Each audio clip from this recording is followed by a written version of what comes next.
अस्सलाम वालेकुम व्यूवर्स, कैसे हैं आप? उम्मीद है आप सब खैरियत से होंगे। आज मैं आपको डिटेल बताऊंगा जी अपनी टोटली ट्रैवल हिस्ट्री की कि मैंने किस किस कंट्री में ट्रैवल कर रखा है और इसके अलावा मैंने कितनी स्टेटमेंट में लगाता हूँ साथ में किसी भी कंट्री का वीज़ा गेट करने के लिए। फिर मैंने किस ईयर से जो है वो अपनी ट्रैवल को प्लान किया और ट्रैवल करना शुरू कर दिया। 2015 को मेरी शादी हुई और 2016 को मैंने फर्स्ट ट्रैवल किया अपनी कंप्लीट फैमिली के साथ उम्रे की अदायगी की। मेरी नीयत थी कि मैं सबसे पहले जो है वो अल्लाह के घर से जो है वो स्टार्ट लूँ। अल्हम्दुलिल्लाह सुम्मा अल्हम्दुलिल्लाह मैंने जो है वो उम्रे से स्टार्ट लिया और अल्लाह का घर जो है वो देख के आया और वहां पे उम्रे की अदायगी करके आया। फिर इसके बाद 2000 ये मैं गया था 2016 की लास्ट में यानी दिसंबर के न्यू ईयर हमारा उधर हुआ और 21 डेज हम सऊदी अरेबिया में रहे। 21 दिन रहने के बाद हम जब वापस आए तो मेरी मजीद जो है वो ट्रैवल में जो है वो मेरी इंटरेस्ट बढ़ी और फिर मेरी और लगन बढ़ी कि मैं मुझे फिर दोबारा जो है वो तकरीबन 1 साल बाद मुझे फिर फील होना शुरू हो गया जी मुझे कहीं ना कहीं ट्रैवल करना चाहिए। मैंने फिर दोबारा जो है वो अपनी ही फैमिली के एक मेंबर के साथ जो है ट्रैवल का प्लान किया और फिर दोबारा अल्लाह के घर में हाजिर हो गया। मेरा बुलावा आ गया। फिर इस तरह मैंने 2018 और 19 के दरमियान दोबारा जो है अल्लाह के घर हाजिरी दी। फिर इसके बाद कोविड का सिस्टम जो है वो चल पड़ा। कोविड के दौरान मैंने दोबारा मेरी किसी किस्म की कोई नीयत नहीं थी किसी और कंट्री में जाने के लिए। सो जब मैंने देखा कि जी सऊदी अरेबिया बंद है, उम्रे बंद हैं, मैंने कंट्री सर्च करना शुरू कर दी जो कंट्री ओपन है। उस टाइम कोविड में सब कंट्रीज बंद थी सिवाय एक कंट्री के जो वीज़े दे रही थी। थोड़ी जो है वो कोविड में नरमी थी, थोड़ी नरमी होने की वजह से टर्की जो है वो वीज़े जो है वो दे रहा था ट्रैवलर को और वहाँ पे लोग जो है वो ट्रैवल कर रहे थे। मैंने टर्की का वीज़ा जो है वो अप्लाई किया। टर्की का जब मैंने वीज़ा अप्लाई किया तो मैं आपको बताता चलूँ बिज़नेस के मैंने तमाम डॉक्यूमेंट्स लगाए, बिज़नेस के जितने भी प्रूफ थे वो सारे दिए, फिर साथ में अपने बच्चों के जो है वो मैंने प्रूफ दिए। 2 बच्चे हैं मेरे जी और दोनों बच्चों के मैंने प्रूफ दिए। स्कूल से बोनाफाइड लेटर मिलता है, वो लेटर मैंने प्रोवाइड किया। बिज़नेस में चैम्बर का डॉक्यूमेंट्स लगाए, एनटीएन लगाया, टैक्स रिटर्न्स लगाई। फिर इसके अलावा जो है वो चैम्बर से to whom it may concern letter एक मिलता है, वो मैंने जो है वो साथ में लगाया और तुर्की का वीज़ा जो है वो अप्लाई कर दिया। तब तुर्की की जो फीस थी, एम्बेसी फीस, वो तकरीबन 16,000 16,000 के करीब-करीब थी। तुर्की की फीस जो अभी 52,000 के करीब-करीब 50 से 52,000 के करीब-करीब जो है वो पहुँच चुकी है। सो उसने तुर्की ने आई थिंक 20 टू 25 डेज लिए या 20 से 25 डेज लिए और तुर्की का वीज़ा जो है वो मुझे ग्रांट हो गया। मैं बहुत हैप्पी हुआ, बहुत एक्साइटेड था जी कि मैं अभी सऊदी अरेबिया 2 दफ़ा होने के बाद अब मैं तुर्की देखूँगा। सो मैंने तुर्की का जो है वो सफ़र किया, अल्हम्दुलिल्लाह बहुत मज़े का सफ़र रहा। वहाँ मेरा एक फ्रेंड था जो तुर्की में काफ़ी ईयर से जो है वो क़याम पज़ीर था। उसने मुझे बहुत ज़्यादा जो प्लेसेस थी जो मैं शायद अकेला होता वो ना देख सकता, उसने मेरी रहनुमाई की और मुझे वो प्लेसेस दिखाई और साथ में हमने मिलके इकट्ठे जो है वो एन्जॉय किया। हमने हज़रत अबू अयूब अंसारी का दरबार भी है वहाँ पे, यानी इस तरह काफ़ी सारी जो है वो प्लेसेस में हम लोग इकट्ठे घूमे और जिसका मैं आपको ये साथ-साथ वीडियोज़ भी दिखाता रहूँगा जहाँ-जहाँ पे मैं घूम चुका हूँ। फिर इसके बाद जी मैंने तुर्की से वापस आया और तुर्की से वापस आने के बाद फिर कुछ टाइम पीरियड गुज़रा, अपने बिज़नेस को टाइम पीरियड दिया और टाइम पीरियड देने के बाद फिर दोबारा मुझे शौक और क्रेज़ होना शुरू हो गया जी कि अभी कौन-सी कंट्री को चॉइस किया जाए। उस टाइम जो है कोविड में ये कोविड के ही दौरानिया के जो है वो मैं बात बता रहा हूँ। कोविड के दौरानिए के अंदर ही 2021 2021 का लास्ट जा रहा था तो मैंने सारी कंट्री सर्च करने के बाद जिस कंट्री की वीज़ा रेशो अच्छी चल चल रही है उसको चॉइस करना चाहा। सो व्यूअर्स, ये बहुत ज़रूरी है जी, अगर आप किसी भी कंट्री का ट्रैवल करना चाहते हैं, जो भी कंट्री आपके माइंड में है, सबसे पहले आप देखें जी इसकी वीज़ा रेशो कैसी जा रही है। सो उस टाइम जो वीज़ा रेशो जा रही थी वो स्पेन की बहुत अच्छी वीज़ा रेशो जा रही थी। सो मैंने अपने दोबारा वही डॉक्यूमेंट्स रेडी किए और मज़ीद इसको मैंने बेटर किया हुआ था। स्टेटमेंट मेरी काफ़ी अच्छी जा रही थी। स्टेटमेंट में बस इतना ही आपको बता देता हूँ कि 2 अकाउंट्स हैं मेरे, एक पर्सनल है, एक बिज़नेस है। दोनों अकाउंट्स में हैंडसम अमाउंट जो है वो पड़ी है। सो दोनों अकाउंट्स की मैंने स्टेटमेंट लगाई और स्टेटमेंट लगा के मैंने वीज़ा अप्लाई कर दिया स्पेन का। सो स्पेन का वीज़ा मुझे तकरीबन ग्रांट होने में 58 डेज़ लगे, स्पेन का वीज़ा मिलने में। इस्लामाबाद ये मैंने बीएलएस ऑफ़िस में जमा करवाया और 58 डेज़ के बाद जो है वो मुझे कॉल आ गई कि आपका पासपोर्ट आ चुका है, आप आके पासपोर्ट जो है वो रिसीव कर सकते हैं। सो मैंने बीएलएस ऑफिस वालों से रिक्वेस्ट की कि काइंडली आप मुझे बताएं जी मेरा वीज़ा लगा है। सो उन्होंने मुझे यही बोल दिया कि जी सॉरी, हम ये बता नहीं सकते कि आपका वीज़ा ग्रांट हुआ है या नहीं, ये हमें अलाउ नहीं है और ना ही हमें इल्म है। आई थिंक उनको अलाउ था, बाकी उन्होंने बताना जो है वो मुनासिब नहीं समझा। सो मुझे तजस्सुस हो गया कि अभी पता नहीं वो मेरा वीज़ा लगा है या रिफ्यूज़ हो गया है। सो इस्लामाबाद पहुंचा नेक्स्ट डे इस्लामाबाद पहुंचने के बाद जब मैं ऑफिस में गया तो अपना पासपोर्ट कलेक्ट करने के लिए एक्साइटेड था। पासपोर्ट पकड़ा, इनवेलप जो है वो मैंने ओपन किया, बल्कि फाड़ दिया, फाड़ के देखा तो अंदर पासपोर्ट था। ये मैं ऑफिस के अंदर की बात ही कर रहा हूँ। चेक किया तो मुझे पेजेस सारे खाली नजर आए। तो मैंने कहा वीजा वो उधर जो बीएलएस ऑफिस में ऑफिसर था, मैंने बोला भाई इधर वीजा का कहाँ पे है स्टिकर। सो कहता है आप प्रॉपर पेज आराम से चेक करें, आपका वीजा अंदर ही होगा। अगर लगा होगा तो अंदर ही स्टिकर लगा होगा। सो मैंने पेजेस जो है वो वन बाय वन जो है वो चेक करना शुरू किया तो वहां पे शेंजन वीजा, मेरा स्पेन का वीजा जो है वो ग्रांट था और उन्होंने मुझे 15 डेज जो है वहां पे अलाउ किए थे। सो अब मेरा आगे जो प्लान था वो था प्लान कि मैं होटल जो है वो कंफर्म करूं, साथ में अपना टोटली जो उधर का सारा सिस्टम है, अपनी पैकिंग वगैरह, और साथ में होटल बुकिंग के अलावा मुझे कहाँ पे स्टे करना है और क्या-क्या है वो।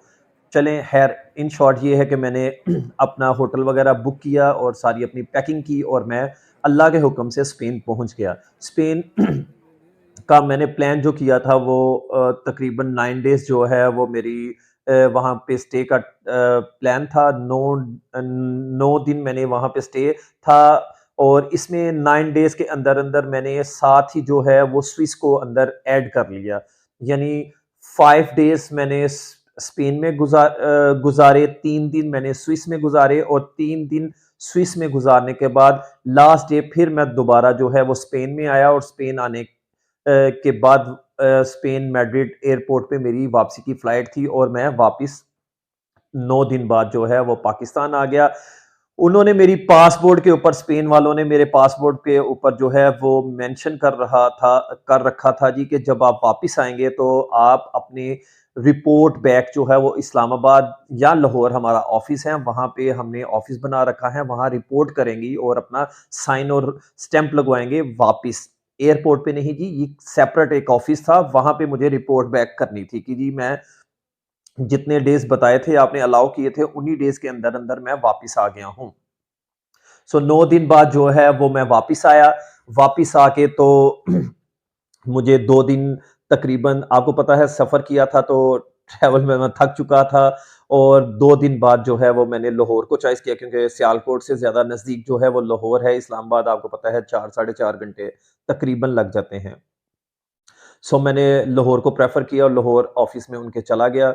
लाहौर ऑफ़िस में जाके मैंने रिपोर्ट बैक की, स्टैम्प लगवाई और स्टैम्प लगवा के फिर अपने बिज़नेस में वापिस आया और अपने बिज़नेस में मसरूफ़ हो गया। अभी मेरा जो नेक्स्ट प्लान था, वो मैं सोच रहा था कि मैं कहाँ प्लान करूँ। सो इतने में मेरे दोस्त का प्लान था कि जी हम वो इंग्लैंड जाना चाह रहा था, उसका इंग्लैंड का जो वीज़ा है वो ग्रांट हो चुका था। सो उसने मेरे साथ कॉल की, राब्ता किया और राब्ता करके मुझे कहता है जी यार मैं तो इंग्लैंड जाना चाह रहा हूँ और मेरा इंग्लैंड का वीज़ा जो है वो ग्रांट हो गया है। सॉरी, इंग्लैंड का वीज़ा मेरा जो है वो ग्रांट हो गया है, सो आप भी इंग्लैंड का वीज़ा अप्लाई करो, डालो और अ, इंग्लैंड हम इकट्ठे जो है वो ट्रैवल का प्लान कर लेते हैं। सो मैंने इंग्लैंड का वीज़े के बारे में सारी सर्च करना शुरू कर दी और सर्चिंग के बाद चेक किया तब कोविड बिल्कुल ख़त्म हो चुका था, यानी ये 2022 की बात है जी। 2022 मार्च, अप्रैल में मैंने जो है वो वीज़ा अप्लाई किया था। सो कोविड बिल्कुल ख़त्म होने के बाद तमाम कंट्रीज़ ओपन हो चुकी थी और मैंने जो है वो वीज़ा जब अप्लाई किया, सो मुझे आई थिंक 25-28 डेज़ के बाद जो है वो रिप्लाई आ गया। रमज़ान चल रहा था, ये मैं आपको बता दूँ। सो रमज़ान के ईद के फर्स्ट या सेकंड डे मेरी फ्लाइट थी, थर्ड डे या first second third day, first day नहीं सॉरी, सेकंड या थर्ड डे जो है वो मेरी फ्लाइट थी। सो मेरा वीज़ा ग्रांट हुआ। थर्ड वीज़ा था ये मेरा, या four I think fourth visa था ये मेरा यूके का। सो यूके का वीज़ा भी मुझे अल्हम्दुलिल्लाह अल्लाह के हुक्म से मिल गया और मैं यूके ट्रैवल करने के लिए निकल गया। मेरे दोस्त का कुछ ऐसा हुआ कि प्लान जो है वो चेंज हो गया। उनकी कोई फैमिली प्रॉब्लम्स की वजह से उसने अपना प्रोग्राम डिले कर दिया। सो मैंने टिकट कंफर्म करवा ली थी। और होटल मैंने बुक कर लिया था। सो मेरा प्लान था अभी कि मैं ट्रैवल करूँगा, साथ में मेरी फैमिली थी। उधर फैमिली के पास भी मुझे जाना था, कुछ डेज़ गुज़ारने थे, उनके साथ भी उनको मिलना था। सो मैंने इस ट्रिप को भी जो है वो स्टार्ट किया और बहुत ही ज़बरदस्त ये मेरा ट्रिप रहा और इसमें भी जो है वो मेरी कम से कम जो है बिज़नेस के मैंने टोटली डॉक्यूमेंट्स लगाए। बिज़नेस के डॉक्यूमेंट्स यहाँ पे मैं आपको बता दूँ कि आपको क्या-क्या लगाना चाहिए जो बहुत ज़्यादा इम्पोर्टेंट हैं। सबसे पहले आप अपने एरिया के किसी भी अच्छे हॉस्पिटल में चले जाएँ, वहाँ पे अपना जो है वो उन्हें बोलें जी आउट ऑफ कंट्री के लिए हमें जो है वो टेस्ट करवाना है। एक टेस्ट लगवा लें, साथ में पोलियो सर्टिफ़िकेट लगवा लें, फिर कोरोना सर्टिफ़िकेट लगा लें। अपने बिज़नेस के तमाम डॉक्यूमेंट्स जो आपको यकीनन अब इल्म होगा कि कौन-कौन से होते हैं, चैम्बर का tax returns, NTN active tax paper, फिर इसके अलावा अगर आप मैरिड हैं तो एफआरसी, एमआरसी, एमआरसी का मतलब है मैरिज रजिस्ट्रेशन सर्टिफिकेट और एफआरसी का मतलब है family registration certificate. Family registration certificate में आप कितने बहन-भाई हैं और पेरेंट्स आएँगे और एमआरसी में आपकी मिसेज़ और आपके जितने बच्चे हैं वो आएँगे। ये सारे डॉक्यूमेंट्स लगाएँ।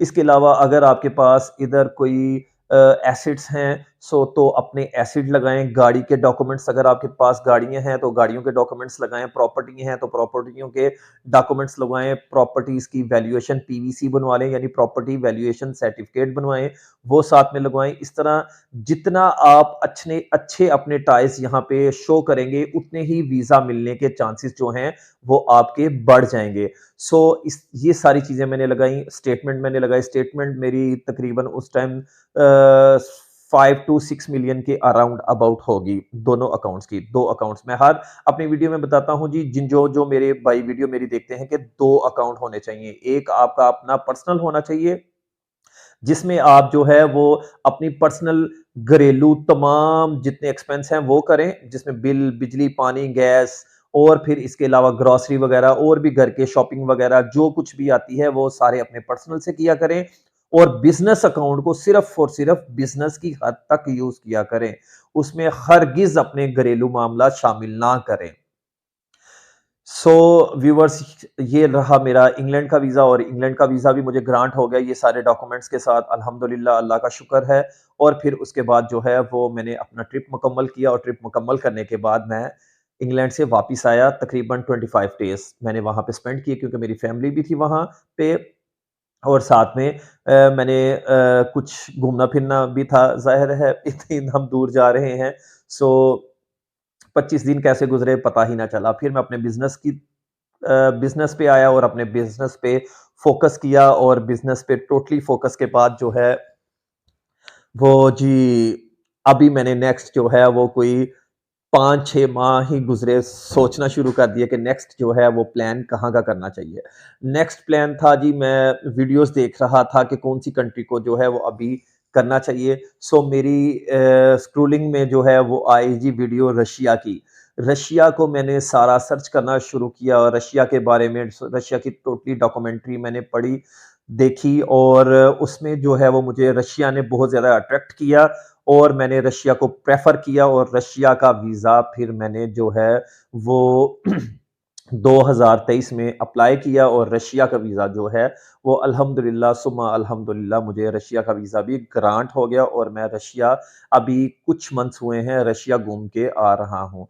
सो व्यूअर्स, ये रही मेरी सारी टोटली ट्रैवल हिस्ट्री, जो-जो कंट्रीज़ मैं घूम चुका हूँ, स्टेटमेंट्स बता चुका हूँ आपको कितनी होनी चाहिए और कितनी मेरी लगी थी। फिर जो-जो मैंने अपने डॉक्यूमेंट्स लगाए थे, वो सारे आपको बता दिए हैं कि ये मैंने डॉक्यूमेंट्स लगाए थे अपने वीज़े अप्लाई करने के दौरान और मैंने कहाँ से स्टार्ट लिया और कहाँ तक अभी मैंने जो है वो अपना जो है वो ट्रैवल मुकम्मल किया है। सो आगे भी मैं कोई एक कंट्री जो है अभी सर्च कर रहा हूँ कि मुझे कहाँ जो है वो घूमना चाहिए, कौन-सी कंट्री मुझे ज़्यादा अट्रैक्ट करेगी। 2-3 कंट्रीज़ मेरे माइंड में हैं। जिस कंट्री का भी अल्लाह ने चाहा, जहाँ पे दाना-पानी होगा वहाँ पे चला जाऊँगा और उसकी 20 टोटली आपको डिटेल बताऊँगा कैसे वीज़ा गेट किया। सो व्यूअर्स, ये रही मेरी सारी टोटली वीडियोज़ और टोटली डिटेल। अगर आपको मेरी वीडियो पसंद आई है तो मेरे चैनल को करें सब्सक्राइब। नेक्स्ट वीडियो के लिए अपने भाई को दें इजाज़त। अल्लाह हाफ़िज़।